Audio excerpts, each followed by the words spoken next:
স্বার্থপর এই দুনিয়া, খোদার কসম কারোর জন্য থামে না, বড় স্বার্থপর এটা।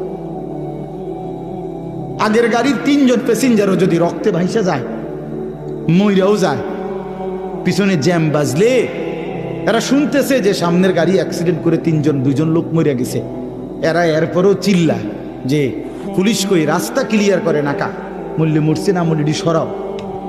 কারো হাতে সময় নাই। স্বার্থপর এই দুনিয়া, কারোর জন্য থামে না রে বাপ। হ্যাঁ, যেদিন বাপের জানাজা পড়ে, যেদিন বাপের লাশ কবরে দাফন করে, সেদিনও বংশধর সন্তান ছেলে মেয়ে ঘন্টাখানিক 2-4 ঘন্টা কাইন্দা কাটটা হইল, রাতের বেলা ঠিকই ভাত খায়। হ্যাঁ, খায় না? পাশের ঘর থেকে খানা আনে, আবার ওরা ঠিকই খায়। স্বার্থপর দুনিয়া যে, থামে না রে ভাই, থামে না দুনিয়া। ওই জন্য আমাদের কারোর জন্য থামবে না। তুমি আমি মরে গেলে শেষ। আবারও বলছি এই কথাটা, আমি মরে গেলে এরপরে পৃথিবী যত আধুনিকে হোক না কেন, আমার কি কথা বুঝছেন নি? আমি মরার পরে যদি সবার ঘর স্বর্ণের বাড়ি হয়ে যায়,